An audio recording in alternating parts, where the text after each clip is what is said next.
What is going on, fellas? How's everybody doing out there tonight? You guys doing okay? You still awake? I'm awake. How about you, UB? Is it just your corpse? Dancing with a corpse. Yeah, who would have thought that this show would have? I mean, midnight is usually the latest they go, but yeah, we're right at 12:30. Tonight felt like it was the big show.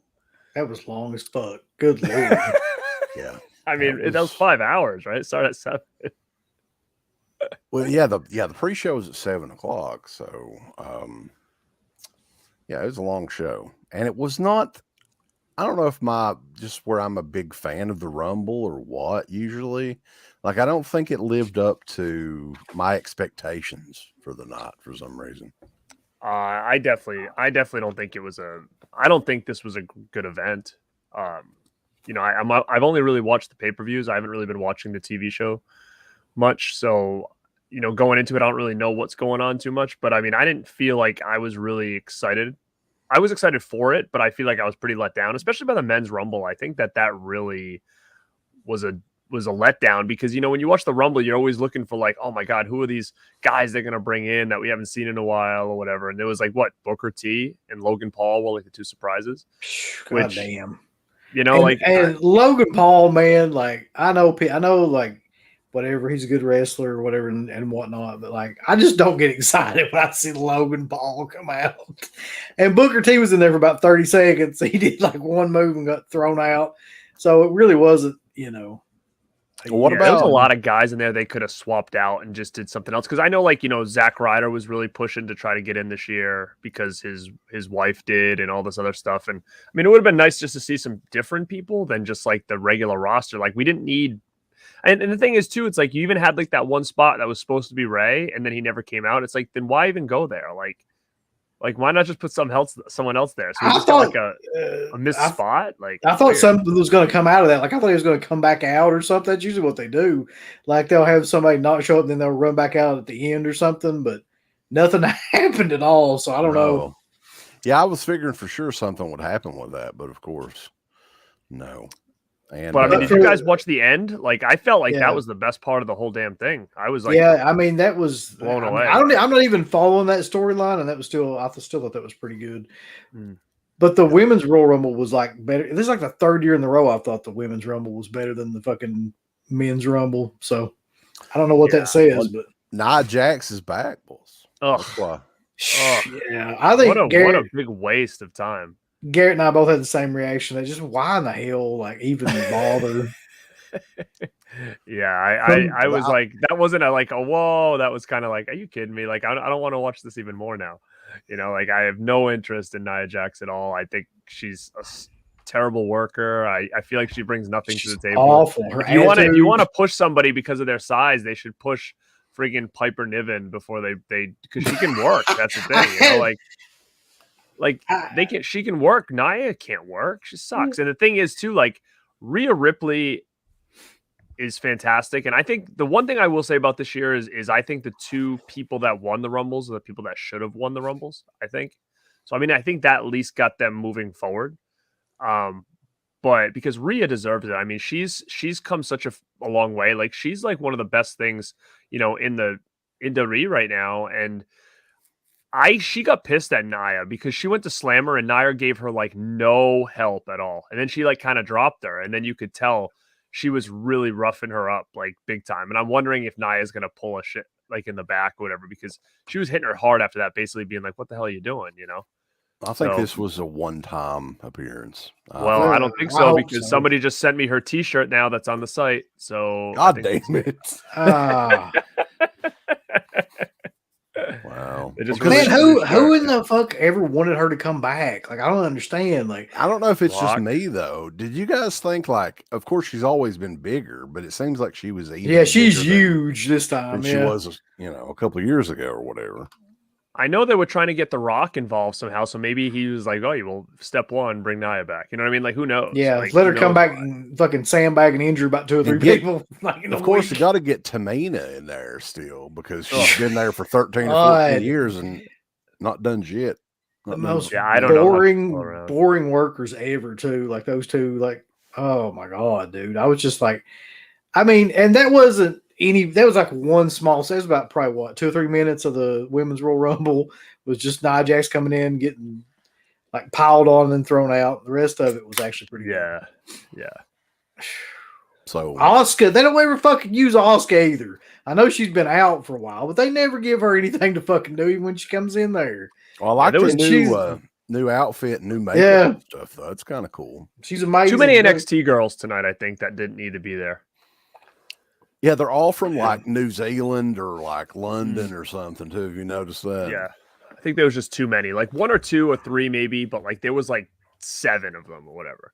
And some of them that are totally not even ready to like be on that stage, which is, kind of sucks. But if you guys didn't get enough of that 5.5 hour show, they're doing the press conference right now. Yeah, I can see it right now. I can see it right here. If you see me looking off in the distance, that's why they just had the press conference. Oh God. So, but yeah, we appreciate everybody coming out late. This is the latest that we've ever done starting the show. I'm about positive. Yeah, I feel like we need to hurry this up because I don't be on here all fucking night. It'll be 3 o'clock in the morning before we get done with this. Know from now on to never schedule anything after a fucking WWE pay-per-view. You're gonna be excited, bro. We're gonna talk about Yeah, I am excited. That's the best part of the whole thing, really. I mean, in a horrible way. Well, the thing is, too, is this period in time with WWE, and we're going back 20 years to 2003, which Garrett was actually at this show, the Royal Rumble, that year. Was it in Boston? Boston. Massachusetts. Yeah. Was it the Fleet Center? The Fleet Center. Yeah, I was there. Okay. Yep. It's where the Celtics play. Yeah. And I don't really recall a whole lot like offhand without rewatching it at all. Like I couldn't have predicted one match or remembered one match from this show. So it was cool to go back and revisit it and remember this time period because it's all coming back to me now, boss, after I watched the show. So it's going to be a lot of fun. And we don't talk about wrestling that much on here. We're known for the horror talk, but every once in a while, it's good to do what you want to do. Right. I really, though, was thinking, like, I didn't remember a lot of these matches, but I remembered, like, the build-up to the Steiner, like, Triple H match more than I remember the actual match because the build-up was fucking amazing. Yeah. Like, if they would have done anything at all other than what they did in that match, that could have been, like, an amazing run, but... Oh, yeah.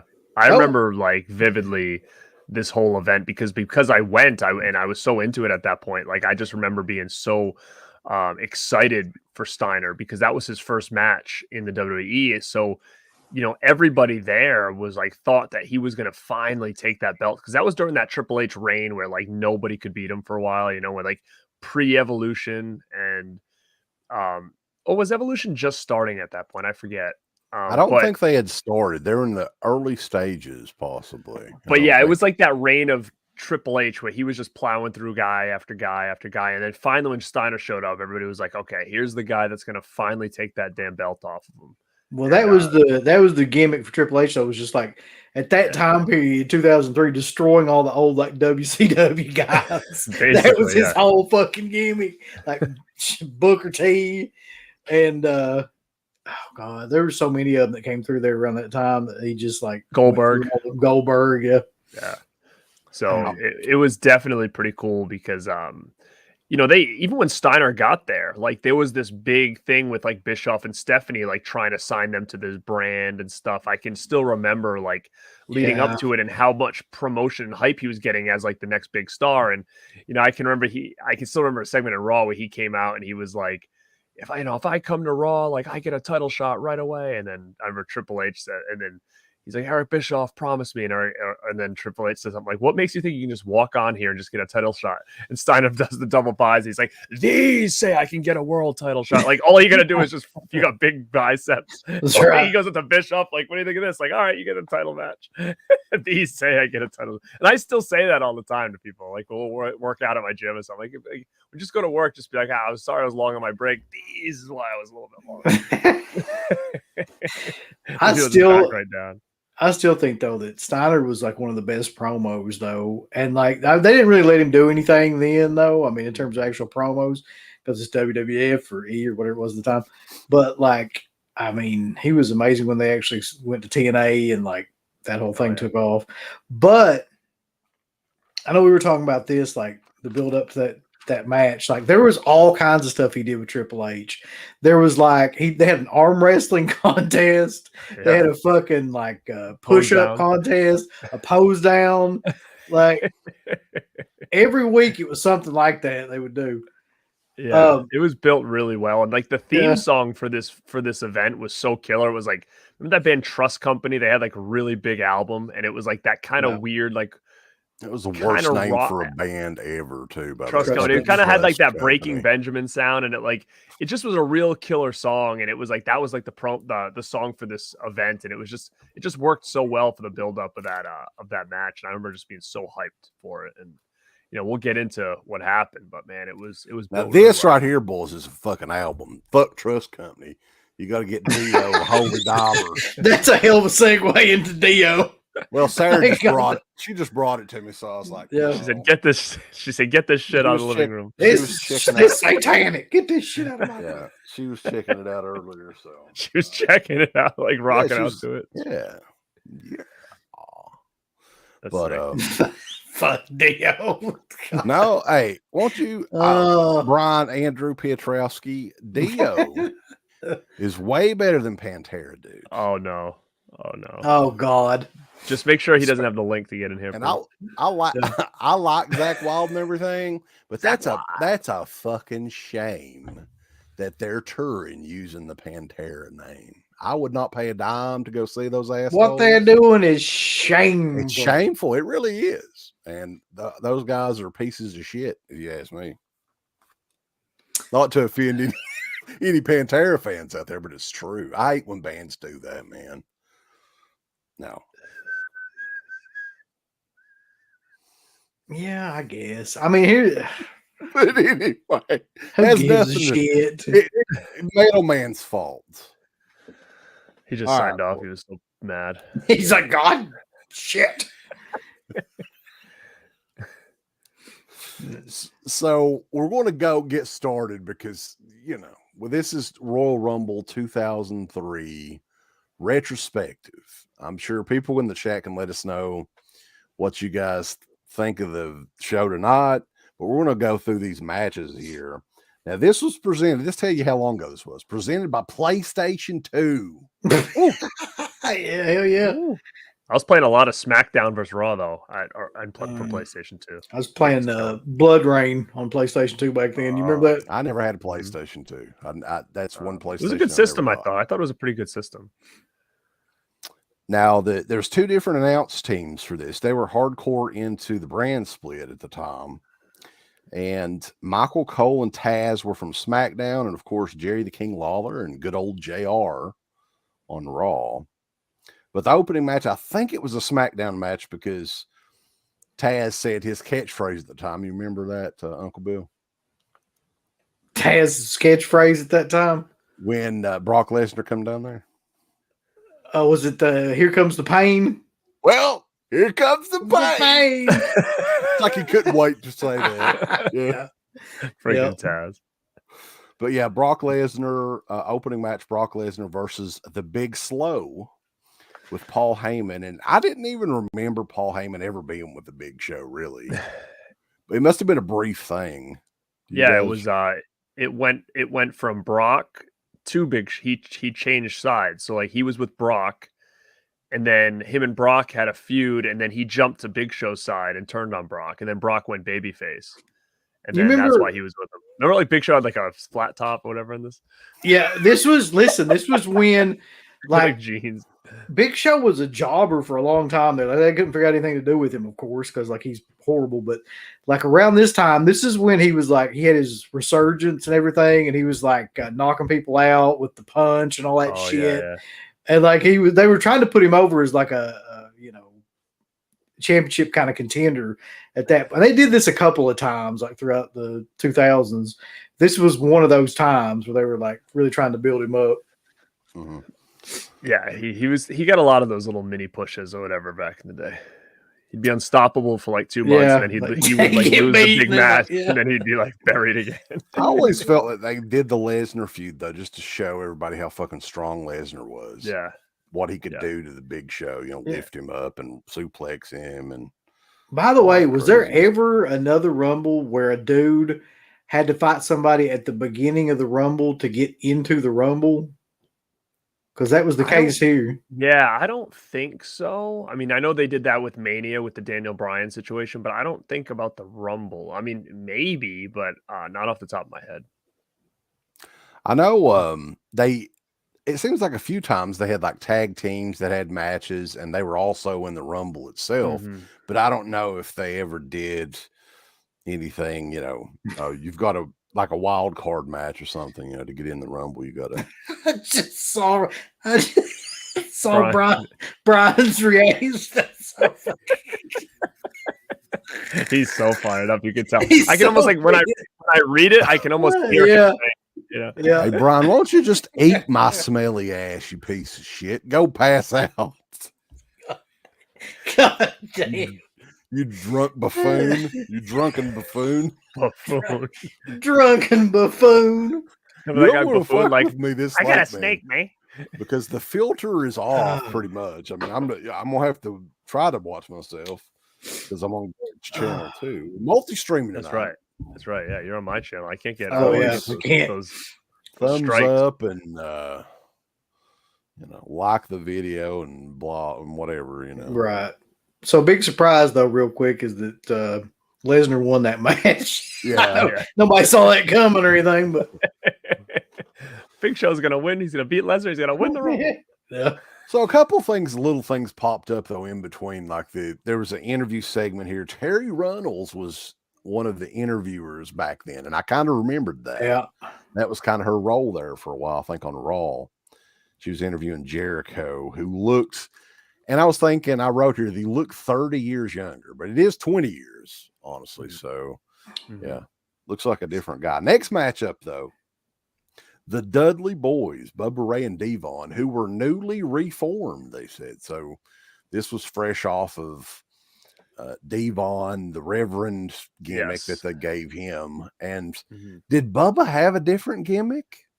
No, Bubba, like, not really. He almost looked like he was like a UPS man or something because he had like the shorts, like the little like brown shorts, camo shorts or something. Yeah, I was like, he didn't really have a gimmick, but it was like that's what he reminded me of. He was doing like I think hardcore matches or something like that by himself. But this is the newly reformed. Yeah, the Dudley Boyz versus, this is a team I didn't remember at all. They were tag champs at the time, Lance Storm and William Regal, and they had already Already had the separate tag belts too for SmackDown. Was that like no? That wasn't no. What was that? That wasn't Un-Americans, right? No.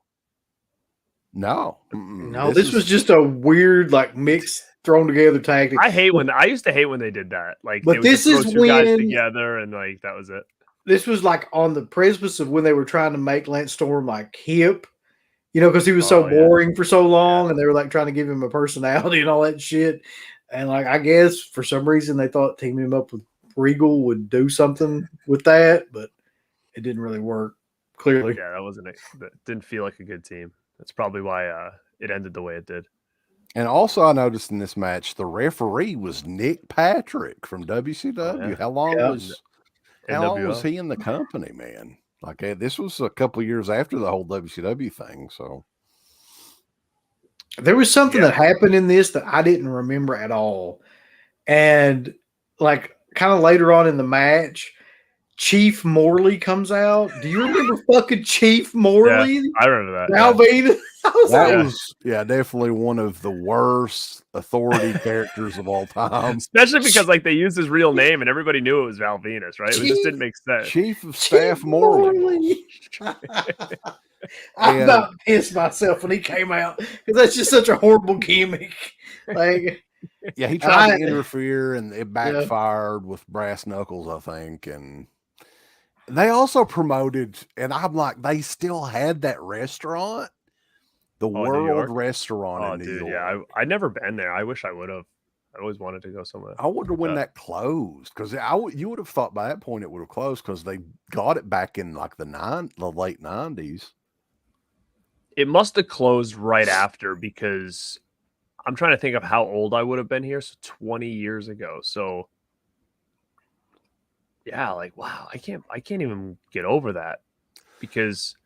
Yeah, so it was still open because when I was traveling a lot to New York around 2004, 2005 actually. So it was closed by then. So it must have closed shortly after this because it was not there in 2005. Drug runs. It was WWE New York at first. Why I was there? Yeah, drug runs. Oh, you don't want to know why I was there. Oh no. It was definitely. It was or prostitution. No. I was. You ever seen the movie Magic Mike? He was doing that sort of thing back then. I was in the top 20 to be on Real World Key West. There ain't no fucking way. Yeah. So I was traveling to New York to do auditions and stuff. Yeah, I remember you saying something about that on something before. Yeah, and I met then. So because I had to keep going there and doing auditions and like moving on to the next round, and then I had to go to like this hotel where they filmed the audition, and like because they needed to use that footage on the show, like at the first episode and stuff. So I kept having to go back to New York, and I ended up meeting people that lived in New York at the time. So then we became friendly, and then I would go back there every once in a while and like party in the city and stuff like that. So that was like around 2005.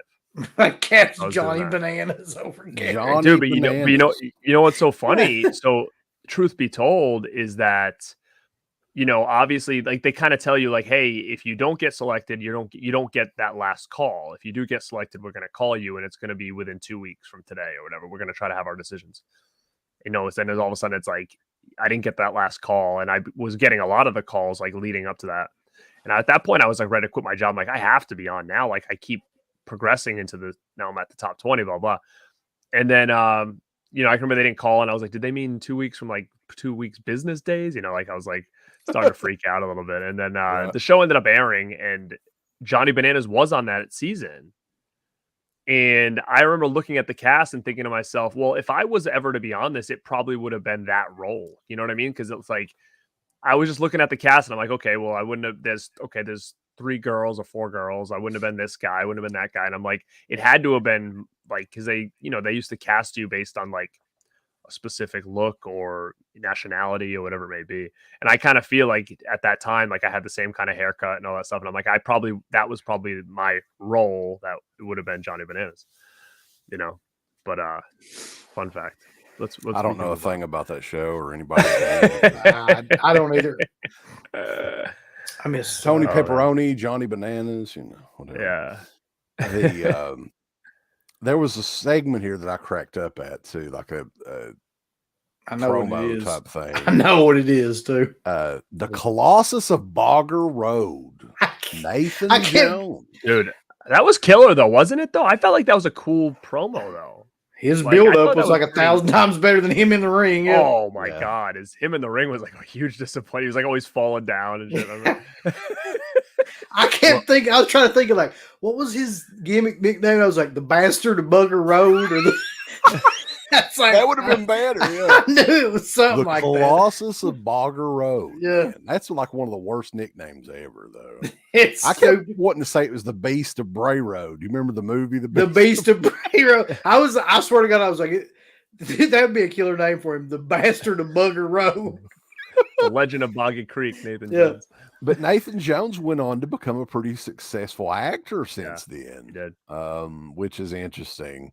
But yeah, his role as the Colossus of Bogger Road did not last long at all. Can't imagine I'm why. thinking less than 6 months, probably, right? He was gone. Yeah. He It only was so had a random, couple too. matches, man. Like he Oh, yeah. fucked, like just stunk up everything. The thing was, he was a freaking monster. Like he was huge, and like they probably looked at him and be like, "Oh my god, like this guy's gonna be a huge star." He had a great look. Remember he came in and like he was just randomly like Undertaker's friend, but no reason. I think that's my friend Nathan Jones from the penitentiary. Like, and then he like did like that. He knows Mania everybody match, from prison. remember that? It was like in the Mania match, like Taker and Nathan Jones versus like Albert and like somebody else. Big Show. He I should think. have been the protege of Nails. Like Nails was back locked up, but he's sending Nathan Jones to That's what WWF. see, I would love those type like throwback like that where you had to kind of be in the know to know. Like that was like with Bray Wyatt when he first entered NXT. He was supposed to be the nephew of Waylon Mercy because he had the hat and like the Hawaiian shirt and stuff, and they never really brought that aspect to the main roster. But I always thought that was kind of cool. Oh, was it when he was in NXT? They said that. Yeah. Huh, Yep. That's pretty cool. I never knew that. Yep. So this next match, man, is just a classic because this sort of thing is like what legends are made of when it comes to like this, just like cheesy, hokey shit that they'll never. I don't see them ever doing stuff like this again. But it's fun to go back and watch. And it's the Dawn Marie Torrie Wilson match. I remember this angle too, man, like vividly. Oh my god. And it's It was almost so like bad. some aspects of this, I was thinking, well, did I imagine some of this shit that went down, or they actually do it? And they did. They did all of it, yeah. So basically, in a nutshell, Dawn Marie was using Torrie Wilson's dad, Al, for his money or whatever else, and just to piss Torrie off. And actually fucks Al to death.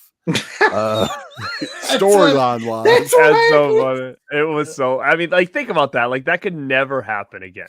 Like, he's in the bathroom. She's like, another time. He's like, and then like she rolls him over one more, and he was like dead.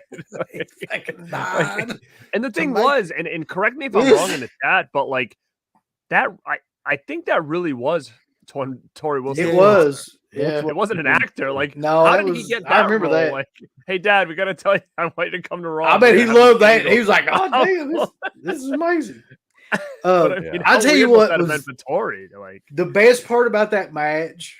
This was the best part about that whole match is that she wore like a little black veil on the way down to the ring. I was like, I marked out about that. The match was the shits, but that veil was hilarious. Well, Visitation too. They played that part leading up to it, where they actually put Al Wilson in a casket and everything. That's right. Yeah. Like, you wonder what he would have got paid to do this whole little stint because of all the stuff he had to do. You know what I mean? He had like all those segments and stuff like that. God, it was the first ever stepdaughter versus stepmother match. Basically, is what they were doing here. And he's passed since then, Al Wilson, I think, right? He did, yeah. He'd have to, man. He was Jesus. And this elderly then. This was a crazy quick match. Neither one of these girls were ever really wrestlers, I don't think. I mean, they were probably trained a little, but it was the exact length it needed to be. Both It girls. was about 3 minutes, something like that. I swear It was just, they're Somebody's eye pay-per-view. candy, basically. I always liked Dawn Marie a lot back in the day when she was, Mhm. And they both did a great job with this. This is like the only storyline or anything that I can remember either of them having in WWE. I don't know if they really did much else with either one. I think they put Torrie with Tajiri for a while, oddly enough. Yes. Yep. But nothing really that's like this. Mhm. Tajiri was like they had, you know what they back did in with the day. Torrie? Torrie had that big feud with Sable because of the Playboy thing. Remember they did that for a while?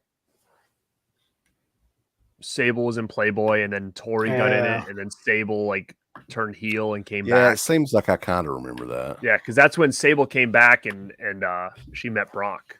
That was that period of time. This was a weird period though for me because I think I was watching Raw around this time, but I was not really keeping up with SmackDown. So a lot of this stuff that I can't remember was on SmackDown. Well, that was when wasn't it like Stephanie was the GM and Eric Bischoff was the GM of Yes. and they were like going back and forth and all that shit. And like that, this was also around the time I think when Bischoff kept running around saying that he had this huge like secret, and it turns out it was like Stone Cold came back for that brief period of time that he came back. And like, is that when he had like the little badge? Remember he was like sheriff and he had like that was actually sheriff, Chief They Morley and Sheriff Austin. Yeah. Afro Will's talking about a puppy dog match. Now, what is that? They did. I remember that fucking match, man. She had a little dog. Remember the little, like a dog, poodle, right? Dog. Hey, man, she had a dog. You sound like a good fella. Listen, you don't make fun of the way he talks. That's just Oh rude. my goodness. He's the Just don't Ray do it. Romano of Radness, boy. Don't fucking do Ray it. Romano. I don't remember the puppy dog match though. So backstage segment, you were talking about Eric Bischoff and Stephanie. Don't pull it up. Just leave it there. No, Just leave it there. it No, ain't. Yeah, we want to. What? Look here, sir. You got to give him credit. He's creative, if nothing else. Jesus. I cut it. Oh, since I'm on Garrett's channel. Oh, All my right. goodness.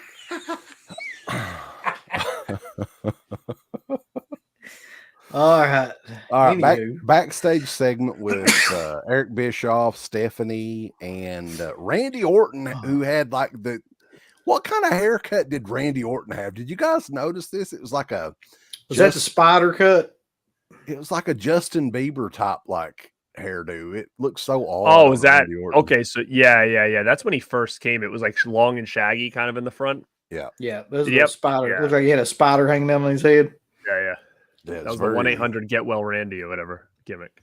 Yeah, I guess that hairdo didn't last very long either. About as long as the Beast of or the Colossus of Bogger Road did.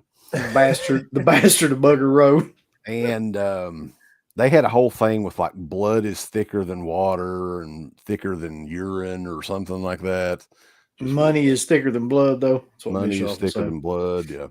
There's also a Sean O'Hare segment, and this was a gimmick there was a lot of stuff on this show too that didn't really like last very long. It seems that would have been a good gimmick if they would have known what the hell to do with it, but they would never really let it get over. Where he was like they didn't even do it. It died before it even started. That was a fantastic. Well, he came out with it like at least one or two times because there was like. Well, he was in this Rumble match coming up later on the show, right? Wasn't he? No.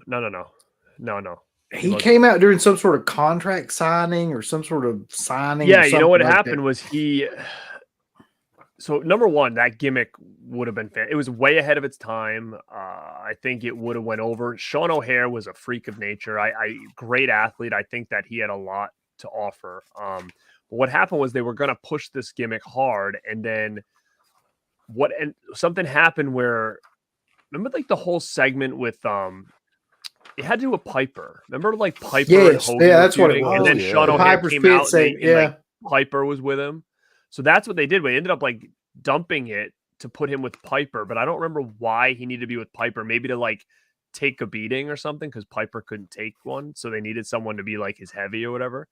So like they totally just scrapped it and threw Sean O'Haire with like Piper for whatever reason. So that gimmick that he had like just died a death before it even got started. I think that was the last time he did anything with it, wasn't it? Was the Piper thing? Like, yeah, that was the And he got released like probably not long after that.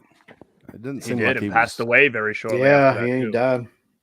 But the gimmick was awesome. It was like a devil's advocate kind of gimmick. Like, you know, why are you going to church? Blah, blah, blah, blah, blah. Like, yada, yada, yada.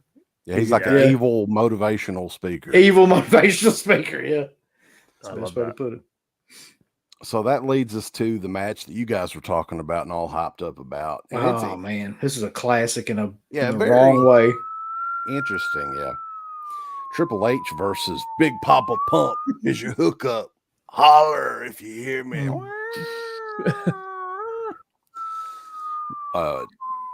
This is the world title match. So they had the WCW belt they were using at the time as the world title on Raw. Big Gold. Yeah. Triple H with Ric Flair was kind of his manager at the time. Now, this was, I think, before they did anything with Evolution. It was like, very shortly after this they did. And this was Big Papa Pump's final run in WWF, which did not last very long at all. And oddly enough, this was his only main event level push that he ever got. Because after this, they did a bunch of weird crap with him. Like he was a tag team with like Test or something. Yeah. And just kind of. We all know the best tag team with Test was TNA. So Test and Albert, testicles. And when I think that was his gimmick here in this event, testicles.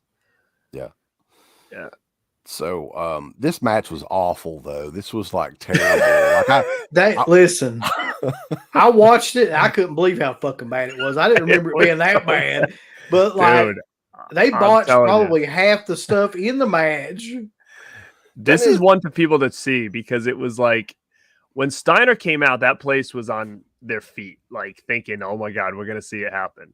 And as soon as this match started going, and Steiner had like he only knew one move, like he just kept doing it over and belly to belly suplex. People started to get mad in the audience, like same old shit, same old, and he just kept doing it. Then he like tried to do something different, like fell down, and like the people. Well, he tried to do. There was one spot in particular, man. Well, and there's a backstory behind this, I believe it too. There's one where he botches a fucking power bomb. I'm pretty sure.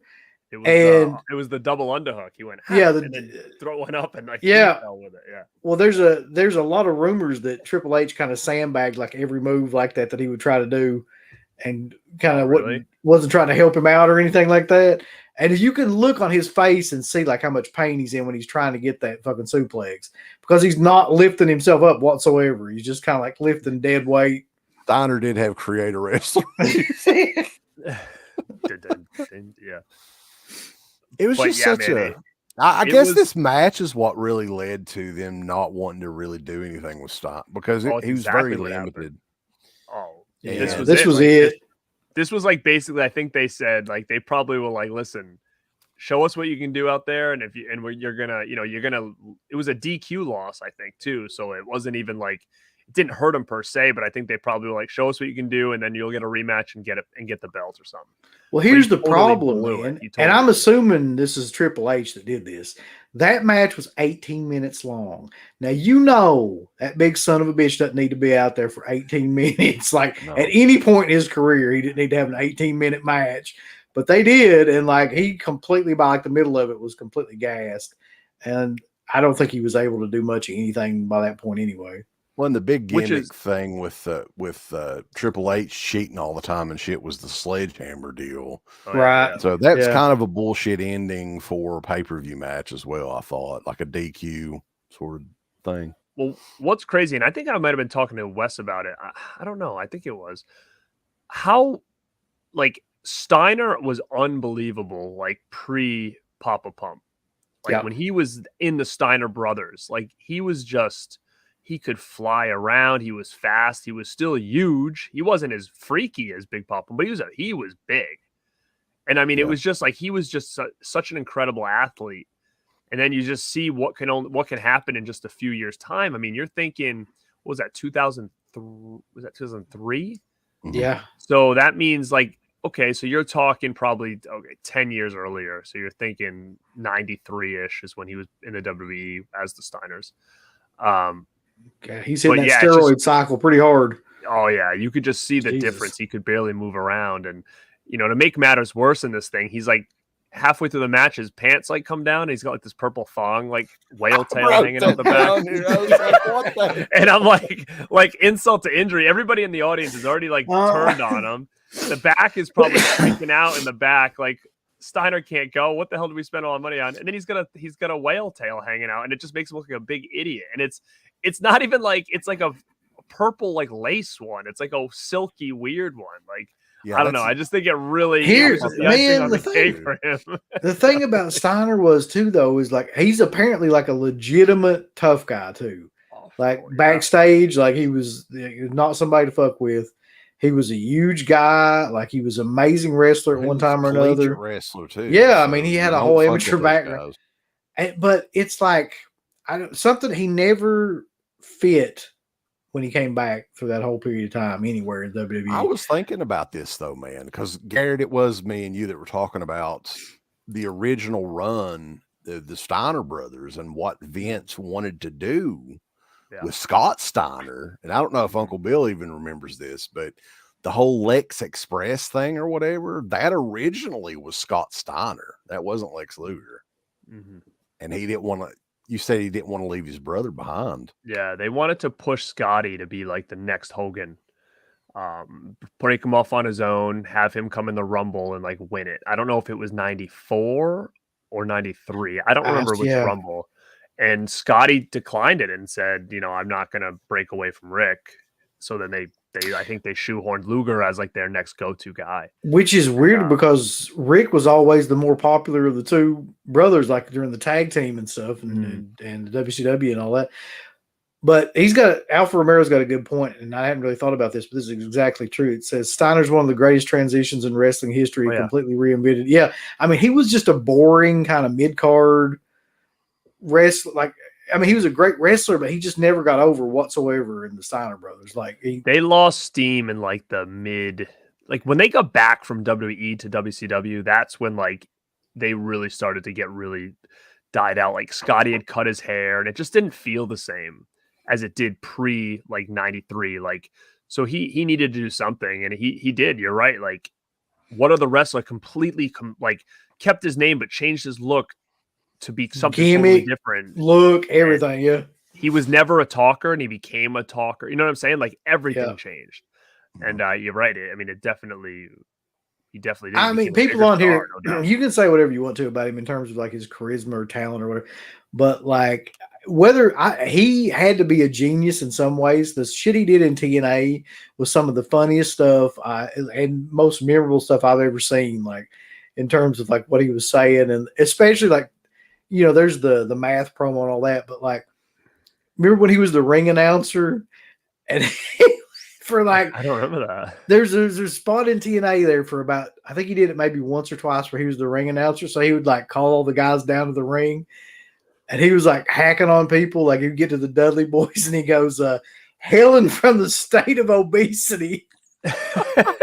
He goes, he was just cutting promos on people as he was like calling them down to the ring. And he'd be like, from Dunkin' Donuts. I mean, he did a good. You remember, like, I wish we could pull it up, but there's like if you guys look on YouTube and Scott Steiner's workout video he was selling. Oh my god, it's unreal. He's like got a bar with like two like tractor trailer tires on. He's like curling it. Then he's like, oh, when you're done doing this, you can sit over here. And then he's like.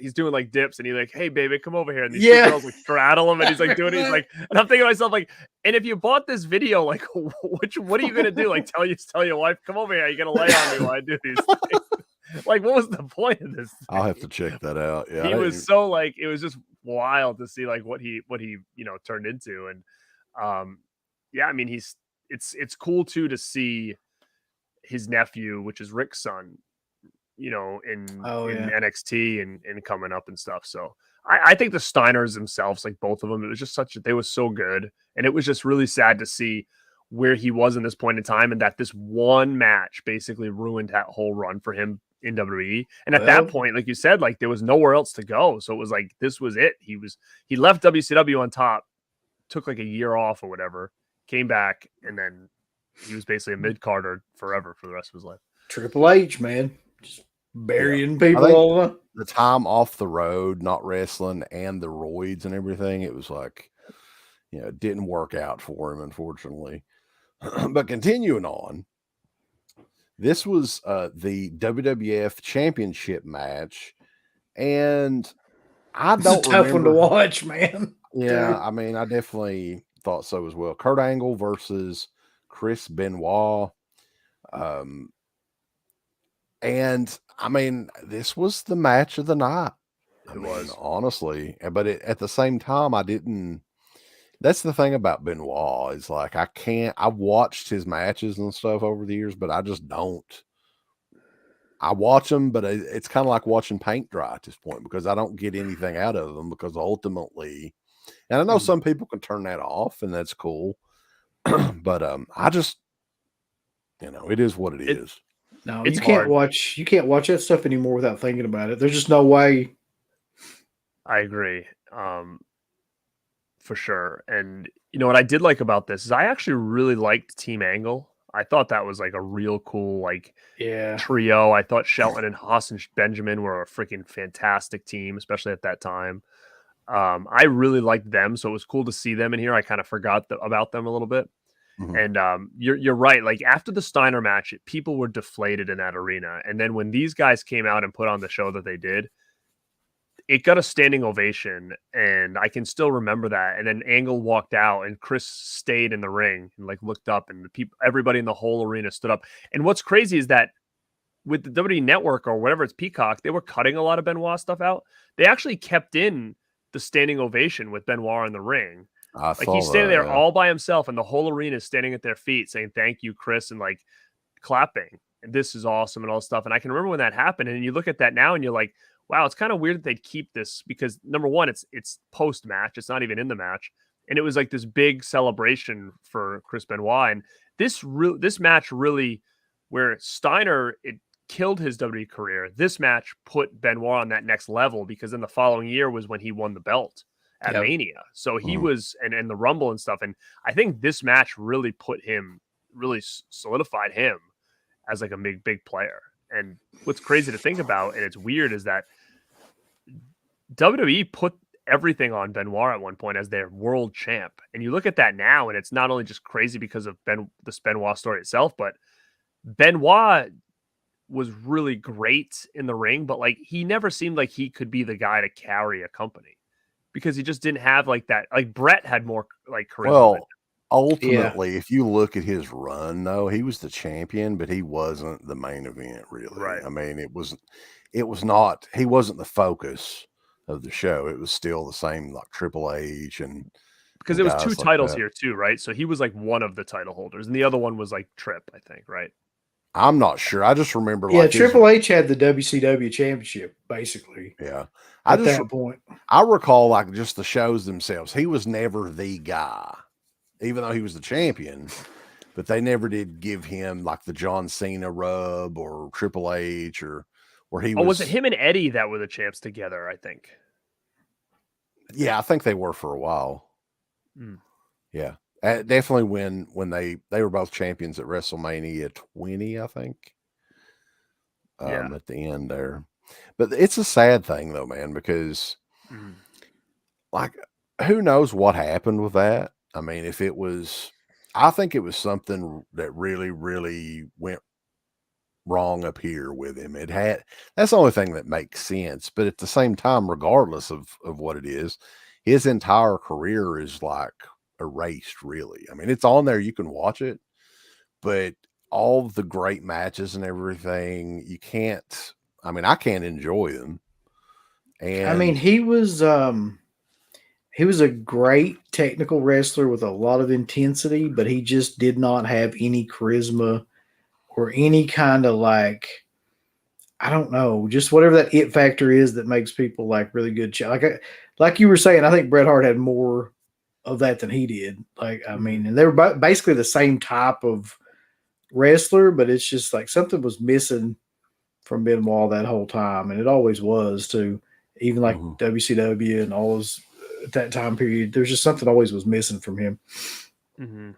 But yeah, Kurt Angle won the match, and it was a long match. And like you were saying, Benoit received a standing ovation there towards the end, and ultimately would get that, the WWE Championship run there for the next WrestleMania.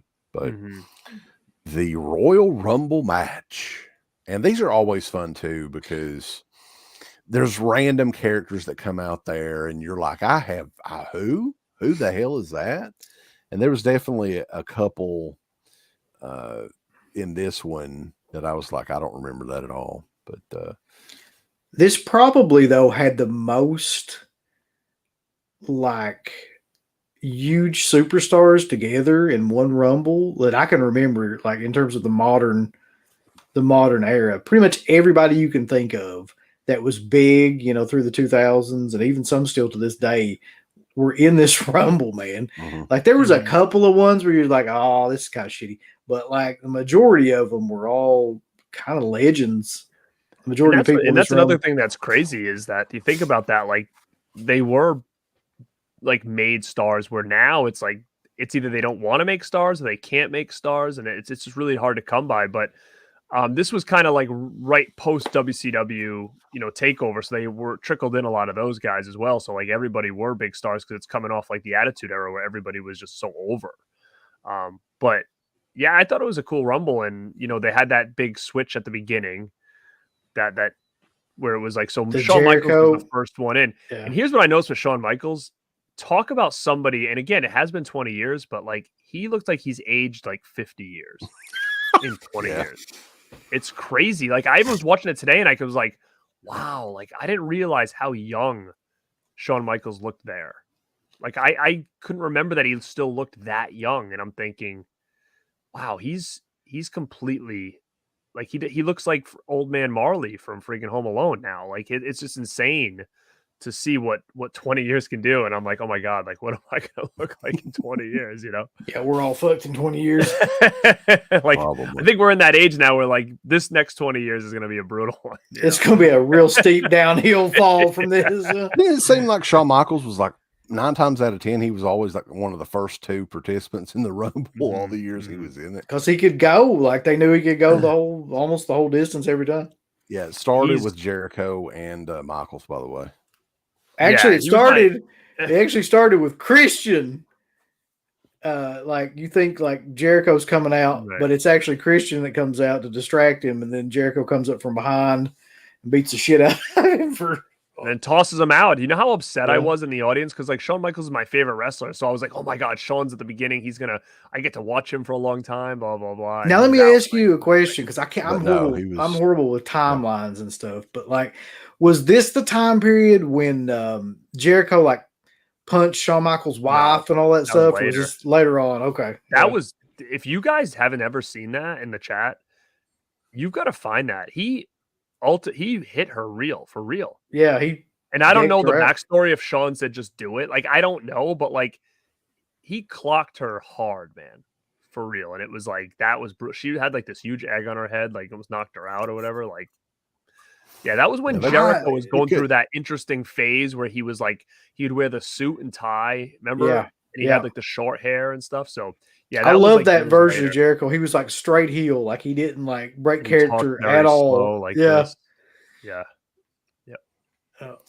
We're going to go through I mean, I don't know how you really fucking review an entire Royal Rumble. I guess we'll just go through the participants and everything. Yeah, it's hard to just say everything that happens.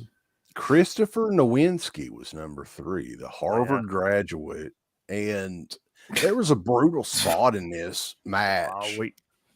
Yep. Edge dropped, like I don't remember exactly what they were trying, but his leg, I mean, it just looked off. He like kicked the shit out of him, and that was like what led to all of his issues with concussions, I think, in this match.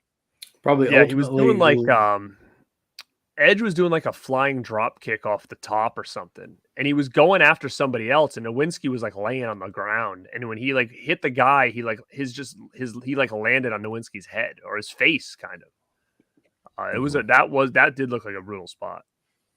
Yeah, I noticed that for sure. And then he didn't. I think he was out after that, right? I mean, I don't know how much more he wrestled after that. I don't think very much. He was kind of in and out. He was one of the Tough Enough guys originally. Yeah. Number 4 was Who's That Jumping Out the Sky?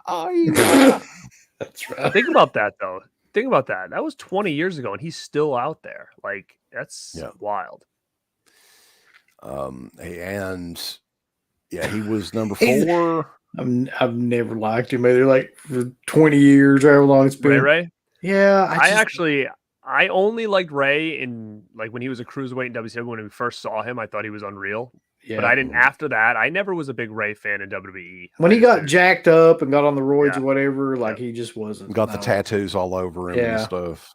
Yeah, I was more like the baggy pants. That's basically how I describe him. I don't like baggy pants Ray. Like I like that's right. Like 96, 97 Ray in WCW. I'm the same way, I would say. Like the scene, the show where Kevin Nash like throws him like a damn dart against the trailer. He went splat. Yeah. You remember when the Big Show had him on the stretcher and he picked him up and fucking like hit him against the post and everything? Do you remember when he first came and he first came out, and I think his first feud was against Angle. And Angle's great because I can remember Angle used to be like getting so frustrated every week because Ray would come out and do like one of his, he'd jump over him and then he'd hit him with the 619. And Angle's like, who is this guy? Because he just came from WCW. And I remember Angle grabbing the mic, like, I was in the ring yesterday and a 6-year-old boy came out and started beating me up. He's a 6-year-old boy. I used to think it was so funny. He used to call him like a little kid. But yeah, you know what though? I'm telling you, and I don't know if anybody in the chat, I freaking love Dominic. Like what they're doing with Dominic, I think is great. Like I think in the end, it's gonna work really well. Like I'm so much more intrigued by Dominic Mysterio than I was when he was just like Ray's son, and he's gotten way better shape. Like I mean, he's thin, but he just was like he had like no body before. And I just think it's just a real cool gimmick where he pretends he was like a convict because he was in jail for like 12 hours. Yeah, it is pretty funny. I think it's great. And he's got like the teardrop. Yeah. The next one out on this Royal Rumble number 5 is Edge, and it seems like Edge is just always around, but I don't really recall, man. Like, and I don't know if it's just me. I don't know what Garrett thinks about this, but like all of his shit is just like totally forgettable. Almost every feud that he's ever had, and I've just never been just that big of a fan of his, really. I thought Edge was really good when he was with Lita. I think that was like to me, like the best Edge, like the rated R superstar with like the, I think he had the title. He was newly heel. He was feuding with Cena, I think. And then when he feuded with Foley and had like that hardcore match at Mania that like blew the roof off everything, like that was my favorite Edge. And, but other than that, like I really, he was always just kind of there. I was never a big Edge guy except for that little heel run. And following Edge, of course, is Christian. That's one of Uncle Bill's first or favorite theme songs. CLB, right? Yeah. Have a CLB. Creepy little bastard. Creepy little bastard. Oh yeah. Stone Cold basically just ruined that guy's career with that one phrase. There was a point in time where Christian, though, I think that he could have been a legit main event guy in WWE, and they dropped him. Like, is that when he came back and was feuding with Orton and stuff? They just came back from TNA or whatever, or no?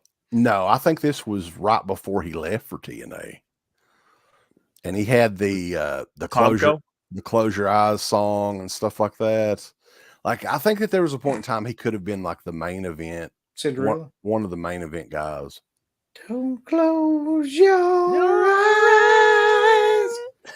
Yeah, I think it. Ever Tyson Tomko was with him? Remember that guy? Oh, Tyson Tomko. Jesus, that guy. It's like every time he'd come out, he'd just walk out and be like, he'd be like yelling all the time. And I remember that used to be his thing. Like, but then it was like one time he came out first and he's like coming out. I'm like, there's no one in the ring, dude. Like, what are you doing that to, ref? Like, Christian, I know, is in AEW, but what is he doing? I haven't seen him on. He's hooking up with Britt Baker. Yeah, jobbing out right now. Well, then he's doing some good stuff over in AEW. Just like dude who loves movies said.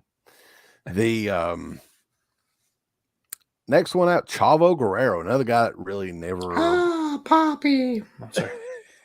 Pepe never really fit in. You remember the gimmick that he had? Yeah, I know what you're gonna say. I know you're saying Kerwin White, I think. Yeah, the Mexican, like he was the lawnmower or something like that. Didn't he? Like, no, that was the white guy gimmick. But he also had a gimmick. He had the gimmick where he had like he had like the horse. Remember, like the little like that weird horse with a stick on it. Pepe. Oh yeah, right. Man, he had a lot of bad shit. Yeah, man, they gave him some horrible shit. Ooh, ciao.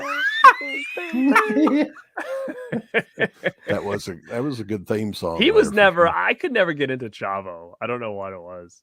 Remember when Chavo was like completely bald? He had like 3 pieces of hair left on his head, and then he went away for like 6 months. He came back with like a full head of hair. I'm like, what the heck just happened here? He got a hold of the hair club for men. I miss Psychosis and Juventud. Oh yeah, they was like. What about the Mexicals? That's right. Tajiri, like the lawnmower. That's the gimmick I was thinking of. Yeah. Yeah, Tajiri was the next one out though, and he was in WWE. That's messed up, huh? Like they do like landscape and stuff. Yeah, man. Imagine them trying to do that today. How that would go over today. When Wes Texas messaged us today and says, "Who cleans your house?" She says, "In the Mexico." What a weird gimmick that was, huh? That's odd. Yeah, they came out in tractors. Yeah, that's funny. Super crazy though. We wouldn't very like if he was there long, you really couldn't tell because he was never on TV.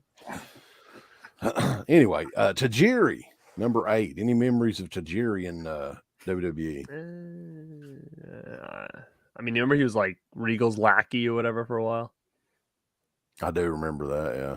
I remember him being killer in ECW and then like he was nothing at all in WWE about him. Do you remember Tajiri was actually in WWE when they did the Cruiserweight tournament in like I think it was 97 or so? No, like was that when they like the AAA one, like that whole thing? Oh, I know he's saying the Cruiserweights with like Brian Christopher and Taka. Right, he was in that Cruiserweight tournament. I think he had like blue short tights on, didn't have the beard or anything. Huh. And then they brought him in later on that year for the Barely Legal show, the ECW show. And I think that's how he got hooked up there and kind of switched his gimmick around. But fantastic guy in the ring, like the Tajiri Super Crazy matches too, man. Holy shit. We got to see one of those live. They never did that feud in WWE though, huh? They missed out on that because that was a big ECW feud. Right. And both those guys were insanely good around that time too. Didn't they bring Tajiri back for something not too long ago? In NXT maybe or something like that? Maybe somebody in the chat. I do kind of recall that. Maybe it was like a Rumble or something in NXT or something. There was something he was there. Yeah, it was a couple years ago, 2 or 3 years ago that he came back briefly for. Next one up was Bill DeMott. Oh yeah. Hugh Morris. Yeah. Was it General Rection? General Rection. There you go. I was going to say Private Rection. General Rection. WCW was out of control back then. They were just like doing anything. What do you want to be called? General Rection. Oh, okay, we'll do that. It's better than the fucking Misfits in action. Yeah, that was one that I didn't recall though. Tommy Dreamer was still here at this point in time. Was he almost like a part-time guy and doing backstage stuff, or what was he doing in WWE? I think that gimmick was like, remember he was doing that gimmick where he would like eat shit, like eat weird stuff. He would like go get a haircut. And he'd like he eat would the eat hair off the shit. floor. That'd be awesome. You don't remember what he was doing? I'll eat it. Yeah. He would like eat stuff. Like he went to they did a segment where he went to get a haircut and then he like ate all the hair on the floor that like from all the people that were getting the haircuts. Oh my god. And then like he was like eating like the urinal cakes. You don't remember that? It was like an eat. I kind of remember that. Yeah.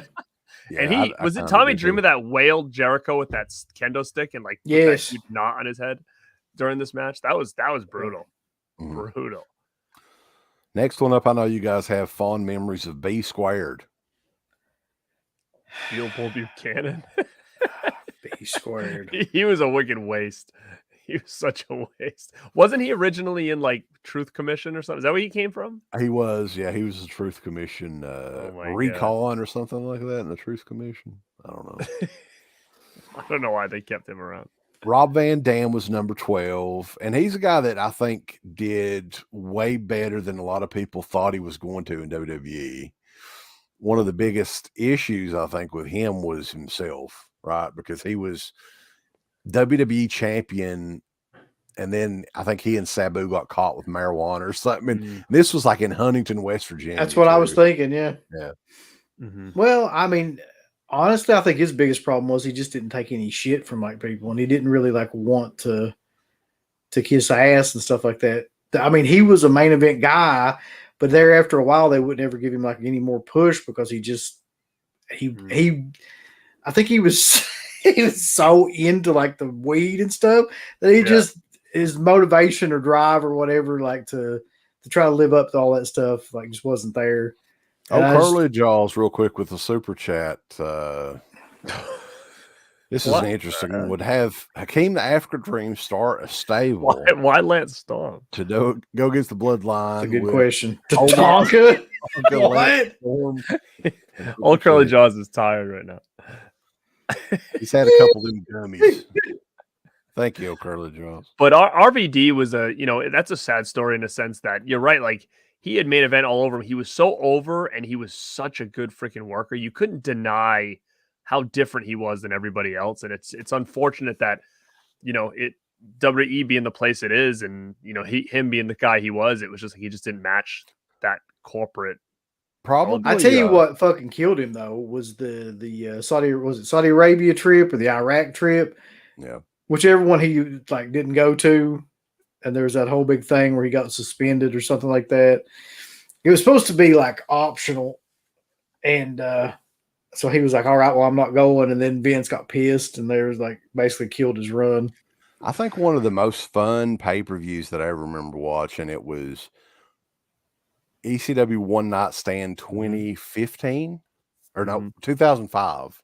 I think the one with him and Cena at the end, right? The one, with RVD and Cena at the very end for the. There was so much heat in that arena, man. For like, that was amazing, man. And then the beginning with Orton. Orton was so juiced at that time. He was like a monster. I remember him coming out at the beginning and people like yelling at Orton, and some little kid like punched Orton in the arm, and Orton turns around like he's about to kill this kid, and then the kid's father like had to kind of get in front of Orton. Orton was pissed. But like that arena was so hot that they like were ready to jump those freaking barriers, man. It was unreal. Well, I remember Cena was throwing the shirt and they kept throwing it back. Yeah. They're wiping their ass with it and throwing it back. He did it like 4 times. They threw it back at him every time. It was great. They did it right too, man, because they used like the Metallica for they used the actual song for Enter Sandman, and they used a lot of the wrestlers' ECW versions of their songs, and that was just both of those shows were really special, I think. I would love to do some reviews on both of those. Maybe do the first one first and like the second one. There was a couple. How many one night stands were there? Like the good ones, maybe like 3 or 2. I think there were 2, and then they just went like WWE One Night Stand or something. Yeah. Next one up, though, number 13 is Matt Hardy version 1. And it's hard to believe that gimmick is that damn old, but yeah. Shannon Moore was with him. And he was in a while. They let him, he was in for about a half an hour. Eddie Guerrero, though, and he was number 14. And it's weird watching Eddie Guerrero now, too, because I think that he could have, he died relatively very young, and it'd been interesting to see what all he would have done had How old was he when he died? I'm thinking he was not even 40 I'm thinking he was in his 30s. Wild. Somebody can look that up and tell us. But yeah, he wasn't 40, I know. yeah, I'll look it up here. But yeah, any memories though of Eddie Guerrero in WCW or WWE? Yeah, in WCW he was a legit cruiserweight. Then he got jacked up, and by the time he got to WWE, man, he looked like completely different. I don't think it affected his mobility as much though as like some of the other guys. Like he was still able to get around pretty well, and like he could still hit the same kind of spots and stuff. But he wasn't as quick either. By the way, he just turned what? 38 years old. Wow, that's insane. Because it's still that to me, he felt older for some reason. I don't know if it's because of our ages now, and we were like, wow, I can't believe we're older than he was when he passed. Like it's just wild. Eddie's a weird Eddie and Chris are it's just interesting because like Chris was he was over in WCW. He was like champion for a little bit towards the end there before he left, but Eddie was like destined to be a mid-carder for life, and I can't believe how far he made it in a place like WWE, which was probably harder to make it than maybe WCW and stuff like that. But I mean, talk about a guy that came in and ended up becoming world champion and beloved by like everybody.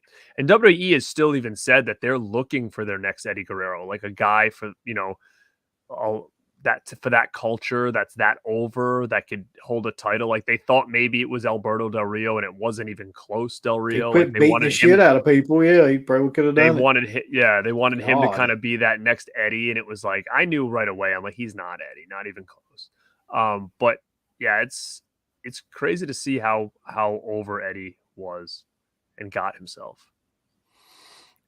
Next one, Jeff Hardy. What are you going to say about Jeff Hardy? Rosie, and it's another guy that died relatively young. I think he passed away a few years ago. Is Rosie isn't that Rosie? Like Reigns' brother? Yes, that was his older brother. Yeah. Speaking of that, are you guys like flabbergasted on how freaking great Roman Reigns is? Like it boggles my mind because I can remember we used to talk about when they tried to push him as like the big baby face, and we're like, dude, he doesn't have it. And remember, like Jason was the only guy defending him. We're like, dude, like it's not gonna work. He doesn't have what they're looking for. And Schniegerberger was always like, no, he's got it. Like Roman's awesome, blah blah blah. And then you see him now, and I like even after tonight, I'm like, man, like he's so freaking good at that role. Like he is a natural bad heel, and it's just crazy to see how it was able to get over so much that it's almost going to push him as a babyface at some point because he's that good at what he does. It's just it's crazy to see that though. Somebody else that's very, very important to that character, though, extremely important to that character, and I think if he wasn't there, it wouldn't work. It's Paul Heyman, man. Mm-hmm. If he didn't have Heyman to work off of and play off of, I think Paul Heyman is maybe the best actor that they've got in that company right now. Like some of the stuff that he did, the stuff that he does, and you can tell he wrote that last segment. You can tell that's got Heyman all over it. That Sami Zayn segment. Yeah, like Paul Heyman is the best hype guy in terms of like getting people over. Like I think that there has ever been really. Just a side guy that like consistently like makes people better and gets them over. Like I don't know if there's ever been anybody that good. But I think Roman Reigns wanted to be heel for a while, and they just wouldn't let him do it. Well, no shit, man. Like he should have been heel years and years and years, like before he was. People hated that guy forever. I know. Yeah, he's unbelievable. I'm just very, I'm just almost in awe of how good of a heel he is, and you know what? I even think. Freaking the Usos are great, man, too. Like they really are. So too, they're people. I think those guys are going to be Hall of Fame worthy. I mean, they've been with the company for so long. They've held the belts for so long. They were like these babyface guys forever, and like they're great badass heels. Like they really are. And now they're teasing like a dissension between them too, right? Which is interesting to see because I don't know like what you do here because obviously leading into Mania, it's got to be Roman Cody. It's got to be. And then you think then it's going to be what though? It's going to be. I thought it was going to be Sammy and Owens versus the Usos at Mania. I don't know jack shit about it, but this looks like one of those things where they're attempting to make one of them like a singles guy.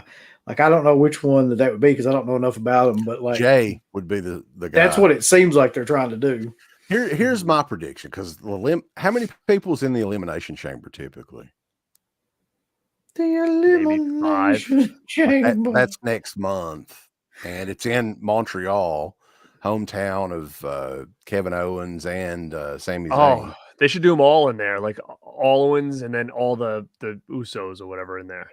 Yeah, I mean, what if they had like the Jay and Sammy and I mean, I don't even remember what are the rules for the elimination chamber exactly? Is it team? Well, usually what happens is no, it's not teams, but that's why I think it would kind of work because like you would have Sammy, Kevin, the Usos, and then their brother Samoa, whatever his name is there, the younger guy, the younger Uso.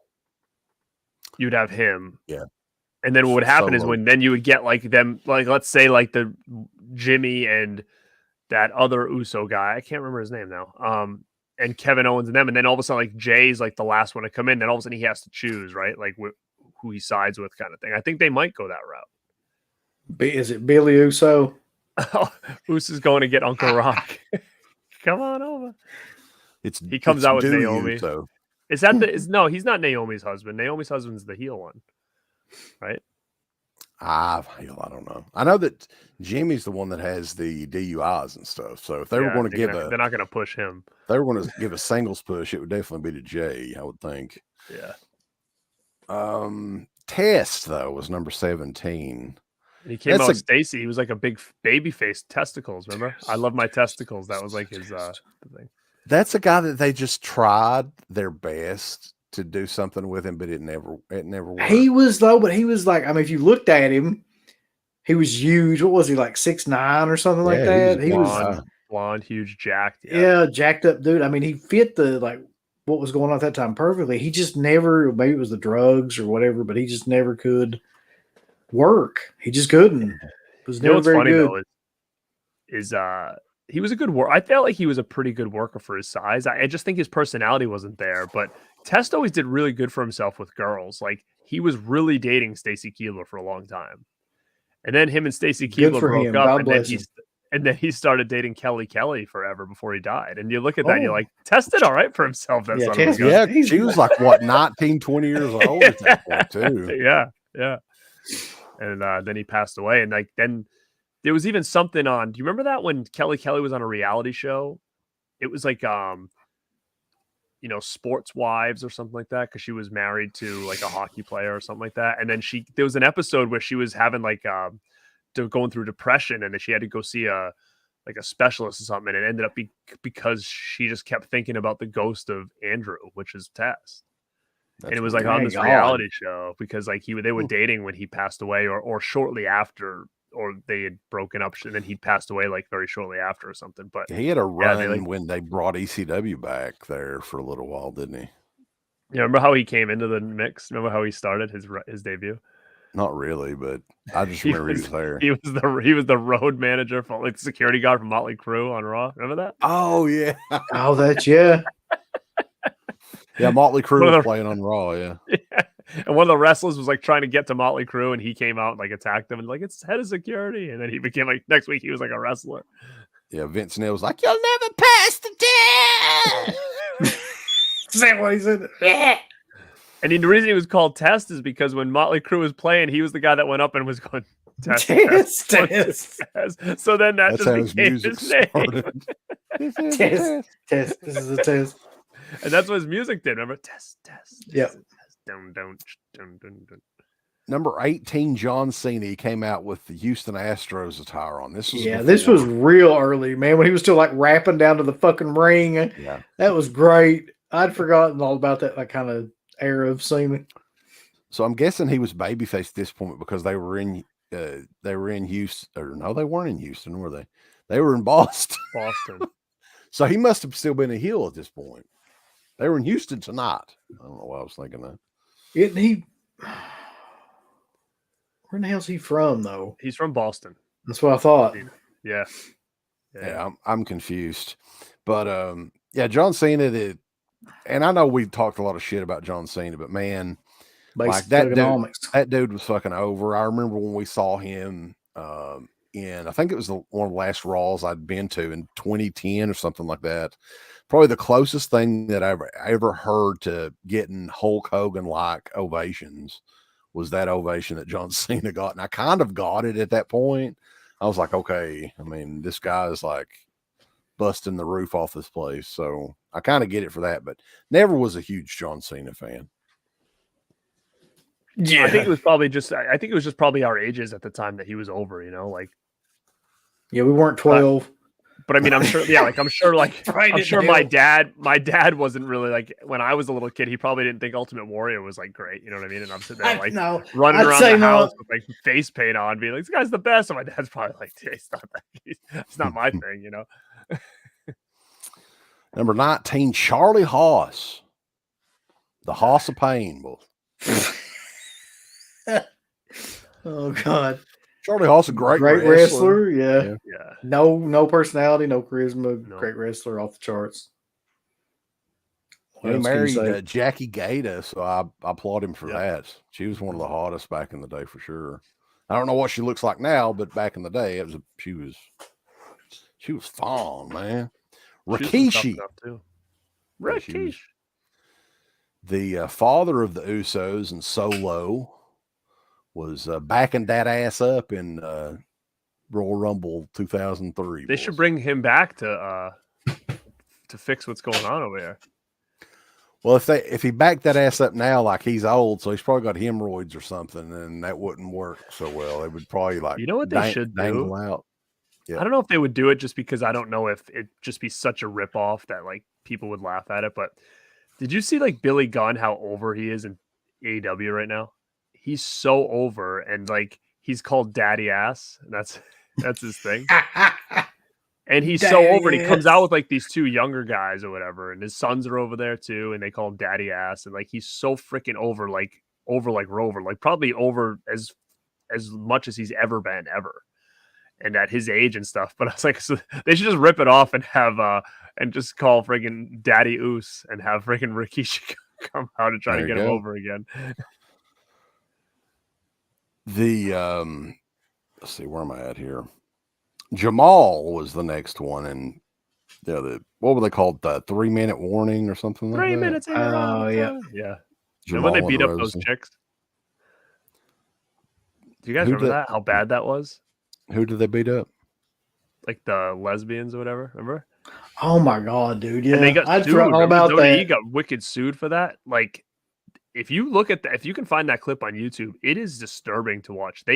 These girls were just girls. They weren't wrestlers, and they like took one, threw her like sky high in the air, and the other one caught her in like like one of those like. I don't remember that in midair. Like I'm like, and then the girl, like I think she like broke her rib or something like that. They ended up suing the whole company, like they saying that they didn't know it was going to be that rough or whatever. Yeah, if you type in 3-minute warning in HLA, that I'm wondering if YouTube has it, but it's brutal. But yeah, the 3-minute warning, they didn't really last very long because Jamal was the one that came back as Umaga a couple of years after this, and I thought that was a killer gimmick. What the?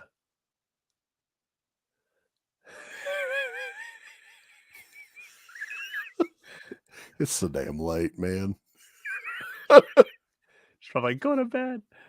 Okay. Kane, and I thought for sure Kane would be one of the surprises tonight because I saw a photo recently. Or hellfire and brimstone, and he was like all jacked, right? Yeah, it looked like he'd gotten back into shape and stuff. Yeah. So evidently not. I mean, maybe he was, backup or something. I'm not really sure, but this was shortly before he got unmasked. Like I think he and RVD at the time had a tag team thing going on, and he become, crazy unmasked Kane shortly after this. When they shaved half his head, that was all. That was the gimmick. Kane. so Kane weird, is the yeah. one. He's the one wrestler that I just always hated. Like I've never like that time period. Maybe when he first came in, and all that with the Undertaker, like he was okay. He was mysterious. And that game. But man, just as like a wrestler to watch his matches and stuff like that, I'd rather watch anything else. I'd rather watch the fucking Big Show. I think. I'm not sure. It's a tie. They're basically the same person. What if he came back as the Christmas creature?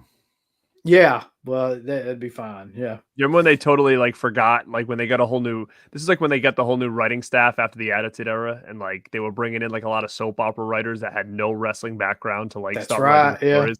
And all of a sudden, like Kane's new gimmick was that he went to college and like was partying and like remember he like hooked up with that girl and like killed her and like Katie Vick or whatever. Remember that was the angle that got them probably in the most trouble ever. The necrophilia. But I remember being there and being like, "What the hell is going on?" Like the story of Kane, he was like Barra had him like locked away forever with like a voice box. What do you mean he's in college?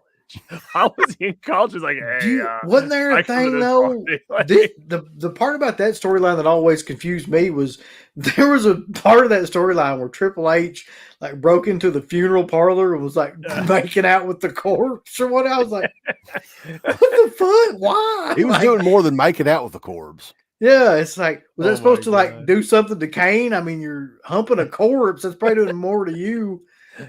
Oh my god, it was just wild back then. But it was just I always just make me laugh that like randomly they decided they were gonna make Kane like he was in college. He wore the mask? Like I didn't even understand. Yeah, he showed up just like trigonometry in that fucking mask.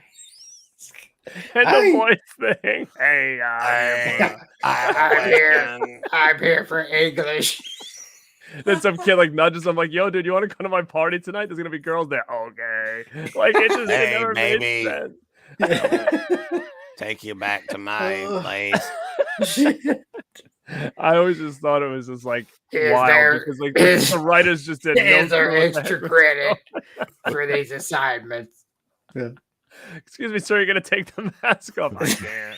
I'm burned. And then he takes the mask off. When he gets unmasked, it's just like soot. Yeah, just like soot and shit. He's just got soot on him. Like has he not washed his face in like 30 years or whatever? Oh my god, that is so funny. Shelton Benjamin is a guy that's underrated. He was amazing wrestler too, and he actually had more charisma than Hoss. And they pushed in there for a while, if you remember. Like, but he's still amazing though. He's still he's still I'm surprised he wasn't out there tonight. No, he's one of those guys that it seems like he's almost always been there. I'm sure there were a few years he wasn't, but yeah, I mean, definitely underrated in the ring. And how old would that motherfucker be? Would he'd have to be next to 50, wouldn't he? Shelton? Oh yeah, he's probably close to 50. Almost 50. He looks great. He can still work great. It's just they don't use him enough. It's sad. When they did the Money in the Bank matches at WrestleMania too, like he was always in him, and he was the one that stole the show pretty much the entire time. Usually, remember he had that gimmick where he had his mom or whatever. Yeah. Oh yeah. He had to ask her to like have a match and stuff. That was bad. That was horrible.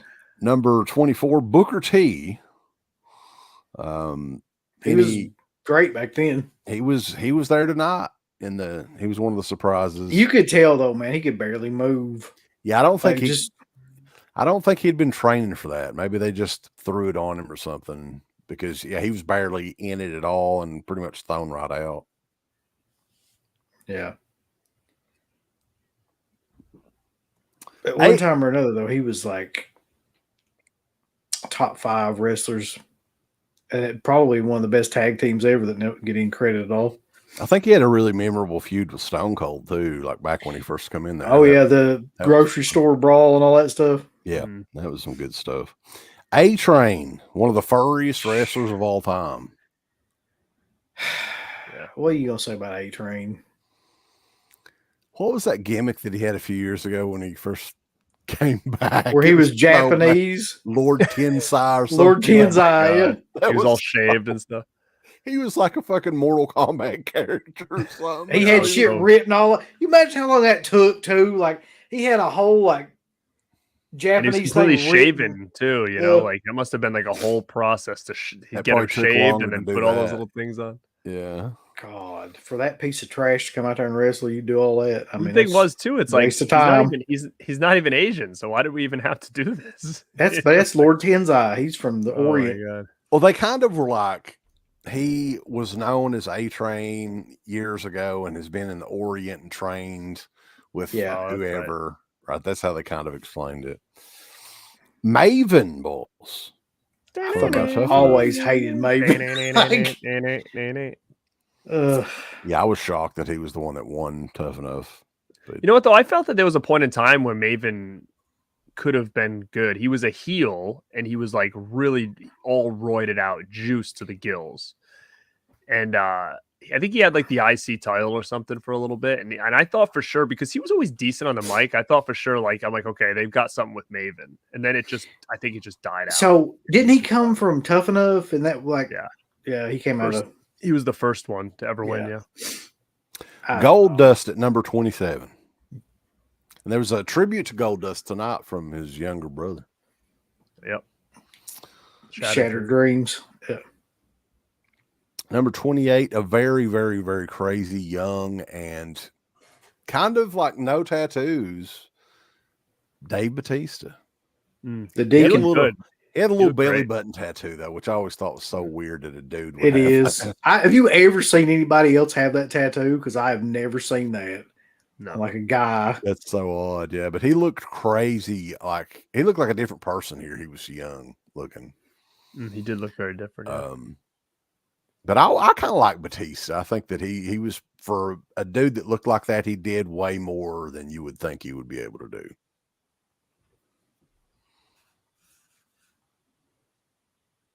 I don't have anything positive to say about Dave Bautista. I was never a Batista. I never really was a Batista fan. I thought he was fine, but he was never anybody I really cared about. I got mad at him because I was a big Morrison guy. When I heard he was hooking up with Melina, I was very upset with that. Uh-oh. Yeah, it's upsetting. Apparently Melina was hooking up with everybody though, so it's not his fault. Well, I mean, poor Morrison. Number 29, and Brock Lesnar. He had a match earlier in the night, and he's the one, of course, ultimately wins the Rumble. He's another one, man. Like, he just looked so freaking young. And it was 20 years ago. So that is a long period of time.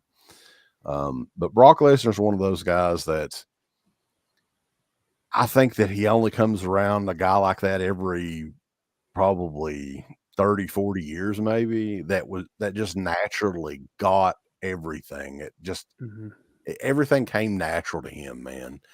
And he can do it all. He really can. Like his character now, like he's funny. He can like cut promos.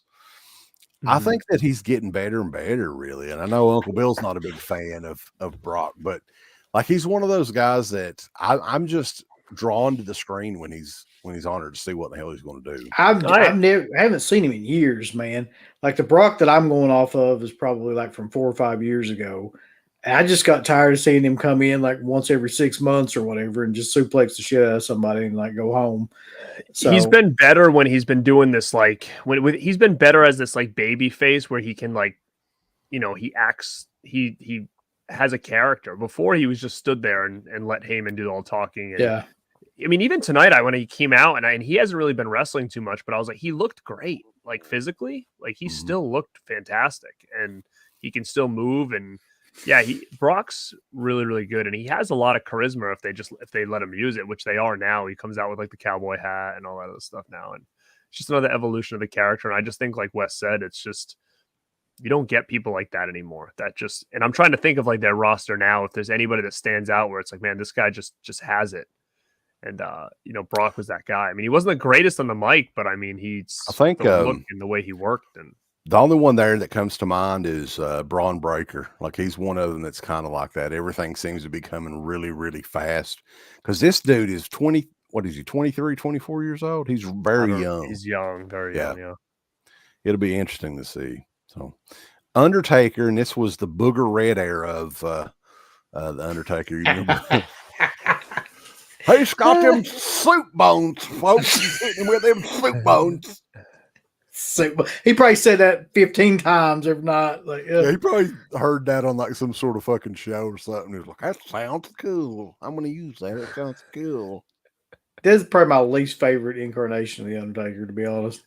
Well, it was the dead man walking theme, too. Yeah, he did that. And it was like, the first part of it sounds really cool because it's got the bell tolls and it's like, dead man walking. And then the fucker starts singing, doesn't he? He's like, he starts singing a minute. You done it now. Do Billy do. You know what I did like though when he had I liked when he had American Badass. I thought that was killer. Yeah, that was a better. I didn't like when he had Rollin' though. I didn't think that fit. Oh, that's awesome. Roll. Come out there. Limp Biscuit. When he showed back up doing the American Badass gimmick again, which I thought was pretty neat. Yeah, I miss Warlock Undertaker though when he was like stringing people up and that was my favorite. Getting into trouble. Like, the pointy beard and stuff. Yeah, sacrificing the Dark Lord. Lord Ballabog. Yeah, the Dark Lord back in the day. Yeah. So the final four: Undertaker, Batista, Kane, and Lesnar. Some big daddies in there. Huh? Yeah. And ultimately, I think Brock eliminates Undertaker at the end. And Undertaker kind of gives him his seal of approval as well. With not realizing that that Brock was going to be the guy to take his streak like 15 years later. That's true. I still can't believe they did that. That still to this day bugs the piss out of me. Like he didn't need to do that anyway. To get over, like, what the fuck? I mean, they should have had him just retire with that undefeated streak. You know what I mean? Like, why not? It's like his only thing. He'd been there for like 40 years. They just like, if you were going to lose, though, why would you not lose to like one of the newer guys? Like, why would it be somebody that's already over? They just always bothered me. It didn't really do anything for Brock. He's already over. So, but then again, none of that shit Vince was doing at that time made any sense. So. You know, here's another thing about this show, though, and I printed out the Wikipedia page, had all the people on it. Like, this was 20 years ago, so this is another thing that makes me feel very, very, very old. So it's almost like the point now where we could go back and revisit something from probably 10 years ago, and it would be like it was yesterday or something. Mm-hmm. It really does feel like that for a lot of things. I don't know what it is. What was that? 2000 and what? 3? 2003. Yeah. It doesn't feel like that long ago to me. I think anything after 2010 is going to feel very recent. I don't even know what was going on around 2010, to be honest. Was it originally supposed to be Roman Reigns that ended the streak? I don't really remember. I know there was a lot of rumors, a bunch of different people. Yeah, I'm not sure exactly. He says it was a last-minute decision.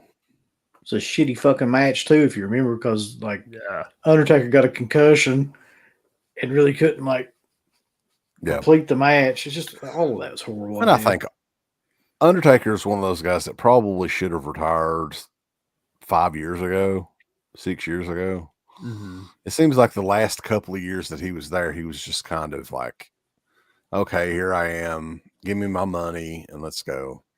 I'll say this though.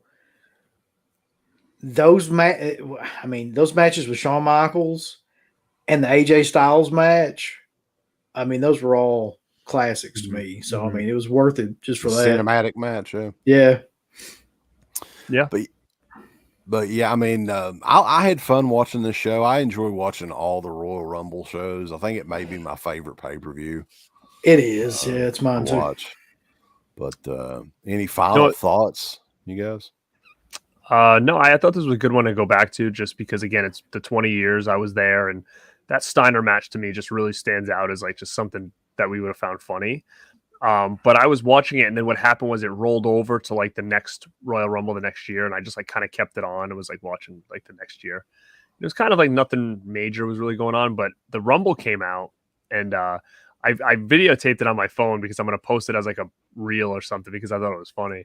Is like, Orton's out there and Steiner's out there in the Rumble, and this is like the next year. And for some reason, Steiner starts laying on Orton in the middle of the ring, laying on him. And Orton's trying to get up, and he was just like holding Orton down onto the ground, like in the middle of the Rumble, like completely laying on him. And Orton's trying to like wiggle out, and he's like, it's almost like Steiner was so tired that he was like, just fucking lay here, like. Because everybody's wrestling and fighting in the ring and like throwing, and then he's like laying down in the ring, and Orton's like trying to escape, and he's got like, and Steiner's got like his legs like curled under Orton, so like Orton can't get up, and he's kind of just he's just like mounting him, and then Orton finally scurries away and goes to the corner, and then you just see Steiner just dive on him and like lay on him again, and I'm like, he must be exhausted. He could have just been so young. He was with probably him like, too. fucking just stay here with me, and I think he was recorded messing with him. I don't know. It just, to me, it just looked like Orton was trying. I mean, Steiner was probably trying to like, let's just stay here and do this. Like, no one's gonna notice. I'm so tired. I don't know. I'll have to send it to you. It was just kind of random because everybody else is just having a matches around them, and they're just laying on the ground on top of each other in the middle of the ring. A lot of those from that era, I've not watched again. It would be like the one live time, and I probably haven't checked it out. Like I watched the ones from the 80s and the 90s, like all the time. Same. But yeah, you know which one would be cool? Do you remember? I don't know what year this is. Maybe it's a couple years after this. Do you remember when like that Pewter guy that won the Tough Enough, and he came in the Rumble, and like Benoit and all these guys just like beat the living hell out of him?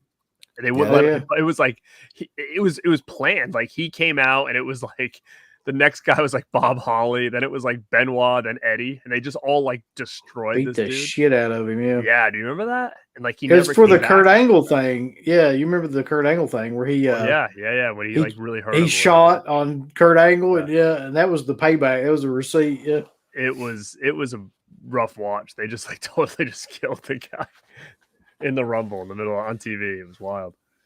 Yeah. So, I mean, definitely, I'm up for doing these again. The only thing is we need to do them on a night, like... Without a pay-per-view, yeah. Yes, that'd be fucking nice. God. Because, yeah, we're looking at what? It's 10 after 2 in the morning. Who the fuck? Like, yeah, this is there's still a ton of people in here. Yeah.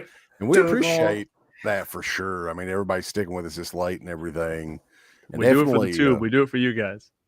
Yeah, I mean, this is something like, too, like... We can always do the physical media shows. Those are always going to be crazy popular. And this is stuff that we just like talking about. So every once in a while, I think it's fun to do these, not just, for ourselves, but I mean, to go back and check these out. And because there's not a lot of people I can talk with about this sort of thing. So it'd be just you guys pretty much. And people that not only you talk about it, but like, they can remember the same things you can. Like just talking tonight, like you brought up a lot of different memories, right? That I'm like, oh yeah, like I remember this storyline because you guys had brought up something else. And a lot of times I'll be like, remember when they said this? And normal people will be like, no. But you guys knew what I was talking about, or and vice versa, Ben Grimm did remind us it's only 11 o'clock on the West Coast. That's true, yeah. But guys, definitely appreciate y'all checking the show out, and thumbs up. It definitely helps both channels. So BornToBeRad.com, Dead Pit on YouTube.